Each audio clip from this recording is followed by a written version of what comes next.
Everybody, welcome back to Sports Central. Neil Duncan alongside Gerald Richardson, and this segment brought to us by the Hampton Inn in Bartow, great partner of tourism and sports marketing. And it was kind of crazy how the whole thing happened with FHSA, because in 2020, everything was starting to shut down. The boys' FHSA finals occurred, and then like 3 days later, everything shut down. And then a whole year went, and so they were able to have it again. But as Scott said, socially distanced and all that. So this year, luckily, through the COVID cycle, the event wasn't missed. Yeah, it was lucky, or they were very fortunate the year there with COVID, which was 20, that they got it in, and right after it shut down. So that was. Well, I certainly think it was great because Bartow won that year. So of course you do. Yeah, well, I've never made it a secret of where my allegiance lies, being a Bartow resident. Well, this segment we're going to feature another partner that is very valuable to Polk County and coming back and hopefully sooner than later. We'll talk about that. But to do that, we're going to bring from Visit Central Florida, Kris Keprios on to talk about the Detroit Tigers, some upcoming events. I know you've been on here. You've hosted this, so welcome back to Sports Central. It's been a while, though. I always say that every time, but when y'all need more audience, you call me back, right? Oh, yeah, that's exactly what we were thinking. That's my standing joke every time I come on the show. But no, it's always good to. Our ratings are down, so we got to call you. That's what we say. We got to bring the A+ celebrity guest on. But well, I know Kris, the team Visit Central Florida obviously worked very close with the Detroit Tigers, not just locally with Ron Myers, director of Florida operations, and Zach Burek, the GM, and all those things, but the relationship that is more than 80 years, pushing towards 90 years that they've been in Lakeland and Polk County, there's a reason that relationship is so good, and that's working together. So there's some upcoming events, but just talk about the relationship up in Detroit and the partnership that exists there. Yeah, I always joke that, and really it's not even a joke, that we're almost sister cities, Detroit and Lakeland, just because of that long history that we've had together. And it's our biggest market in terms of tourism and our target audiences. Michigan and Detroit specifically, that greater metropolitan Detroit area is huge for us. So not only do we do things like you said here in Lakeland, of course during spring training, but year round up in Detroit. We're a partner with the Detroit Red Wings. We actually just came back from a sponsor night up there. We're able to interact with fans and do a giveaway. We have that coming up soon as well. And with the Tigers year round. So it's not just a spring training thing. We need to educate and continue to stay in front of that audience year round to make sure they know, through all of our research that we've done, they know, okay, yeah, the Tigers train in Lakeland, we go to games down there, but they need to know what there is to do further into Lakeland, further into the county. Like we always talk about, people come into Legoland, we want to drive them further into the county. Why is that important? Well, overnight stays, economic impact. You always talk about economic impact from sporting events here on this show, but from tourism, it's the same thing. It's overnight stays. It's people spending money in restaurants, staying longer, shopping, and doing those types of things. So we don't want people staying in Orlando, coming to a Tigers game for spring training, and then going back and eating and shopping there. We want them doing it here because we have a lot of great places, as we all know, throughout Polk County, but Lakeland, especially in dealing with the Tigers, for people to experience. So that's really our goal throughout the year, up in all of our northern markets, but especially in Detroit and in Michigan with our year-round partnership with the Red Wings and the Tigers. So this time of year when it's freezing cold up there, I was just up there a few weeks ago, it's 8 degrees. But this is the time of year we have to go up there and get in front of them because they're ready for some warmth and some Florida sun. Well, I will say, sorry, Gerald, I will say that as bad as everybody thought it was last week at 34 and 32, 8's a whole different ball. Oh, man, I was feeling that. Everybody, Mark jokes about it all the time, that when it gets cold here, it's a warm summer day in Wisconsin. That's how I felt last week when it got cold here. I'm like, oh, I was just in Detroit. It was 8 degrees. This is fine. Yeah. So I only had 2 jackets on instead of 3. Right. Well, wonderful. Talking about the obviously the Tiger Barbecue. Talk a little bit about that coming back, and kind of for those who hadn't been to it before, what it is, what they can experience, what they have the opportunity to partake in, where they can get tickets for it, and all of those good things. Yeah, we're really excited about it this year, as we are every year, but really more excited this year because Visit Central Florida is playing more of an active role in putting the event on, working with the city of Lakeland, with the Tigers, obviously, and other partners that are involved in that event. But this will be the 75th anniversary of that event. We've talked about the Tigers being here for about to be 85, 86 years. This event started a little bit after they came here, but it's about to be the 75th year. Like everything else you were just talking about at the start of the segment, Neil, it took a hiatus last year due to COVID, like most things did, but it's back this year. We're really excited about it and about the partners that are involved with it. Presented by Rada Construction.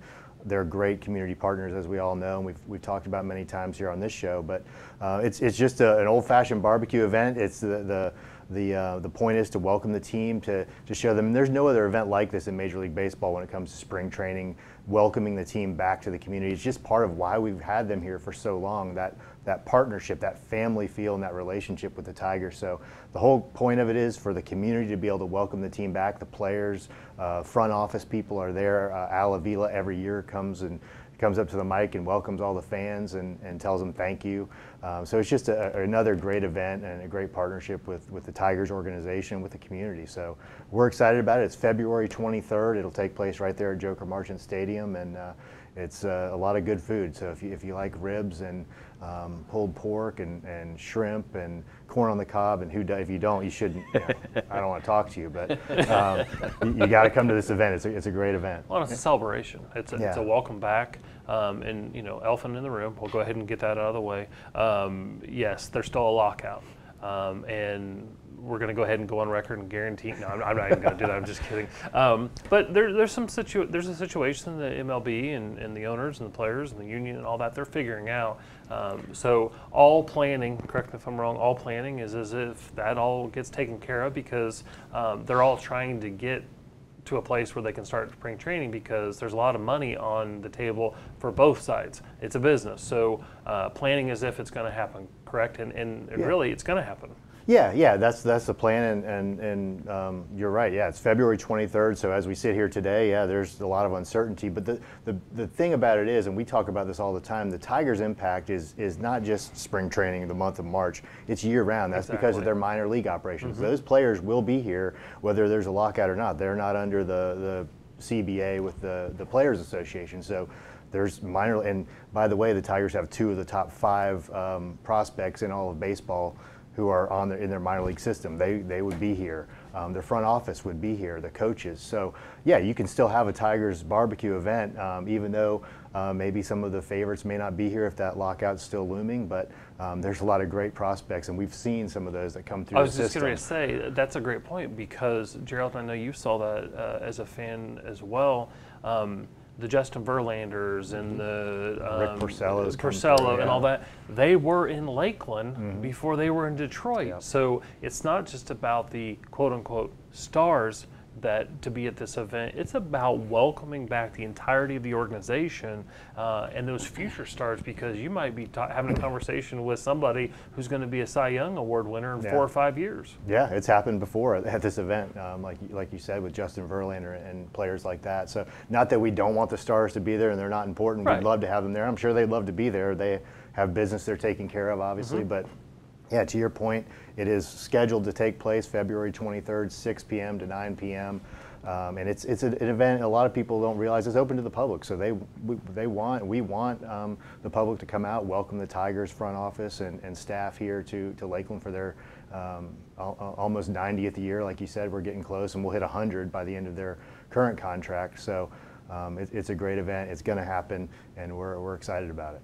Wonderful. People looking to get tickets for that event, where do you know where they can go to find those? Yeah, I always love to send people to our website. That's what we want people to go there, but they can find all the information and a link there to buy tickets. But it's visitcentralflorida.org, and there's a tab where you can hit for spring training information, and it's right there. It'll bring you right to the ticket page.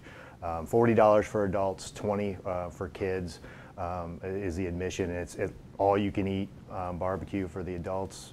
I won't say all you can drink, but drinks are included in the price of admission as well. So it's a great event. It's kind of under the belly of the stadium, but the stadium is open. You'll be able to go out and walk around and enjoy Publix Field at Joker Marchant Stadium. And we were talking about the renovation to RP funding, but the renovation that took place, I guess now it's been, what, 4 or 5 years ago? Yeah, hard to believe. The partnership between the Tigers, the city, the county, and even the state.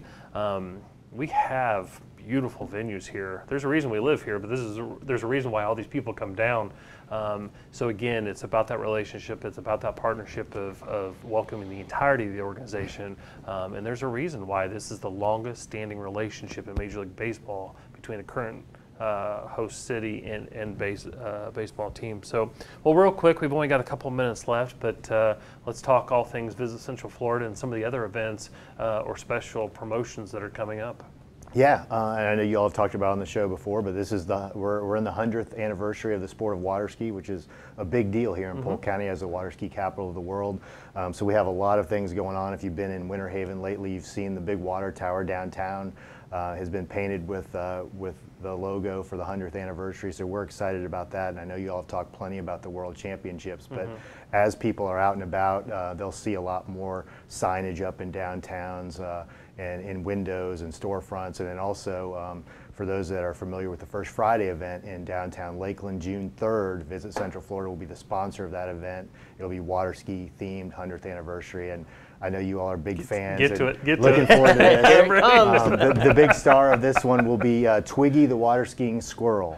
If you've seen Anchorman. Say it again, because people are like, what? Yes, the squirrel can water ski. If you've seen Anchorman, that's the famous line, and they show him water skiing. But yeah, a water skiing squirrel will be there. They set up this big pool, and he gets on his little skis. They're little.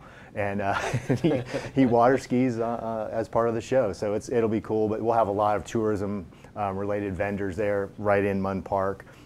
And then obviously they'll still have the same fanfare and everything they have for a normal First Friday, but we'll be taking over, Visit Central Florida will be taking over Munn Park. You can learn more about water skiing and the water ski schools here in Polk County. So it'll be a great opportunity to really inform the local public of all that our heritage is in the sport of water ski and what it means to our area. I think a lot of locals know that already, but they don't know that it's the 100th anniversary of the sport. Well, and again, with a lot of new people coming in, not everybody, they may not know all that there is to see and do in Polk County. So yeah, fantastic. Yeah. Gerald, anything else you got for Kris? No, I mean he hit the high point. Yeah, I mean he nails it. Yeah. Yeah.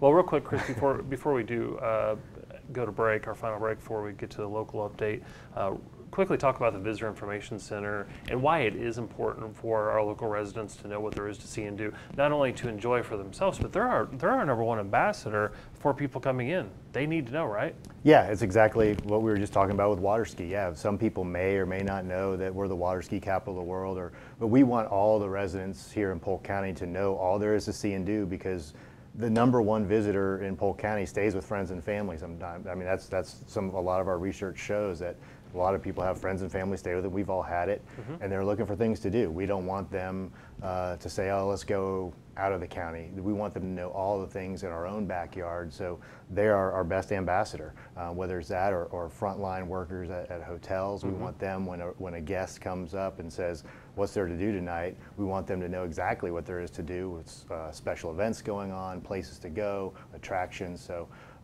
the Visitor Information Center is key in that. They have a great program that educates locals, the CATS program, that anybody can participate in and become a certified ambassador of tourism and sports in Polk County, and that's key for us, is educating locals about the value of tourism and all the things there are to see and do in their own backyard. Well, bringing those new dollars to Polk County raises the quality of life for Polk County, whether it's leisure travel, sports tourism, or just a special event. So, Kris Keprios, thank you so much. Again, the website is? VisitCentralFlorida.org, or .com works too, either way. We got it set up that way. There you go. All right. Well, thank you so much. Well, the Olympics, I think the opening ceremonies were actually this morning, and you have seen a feature on this program before of Joseph Lunsford, but Joseph recently was selected to be a part of the Winter Olympics that are coming up, the Special Olympics. So check this feature on Joseph out, and then we'll be back for the local update.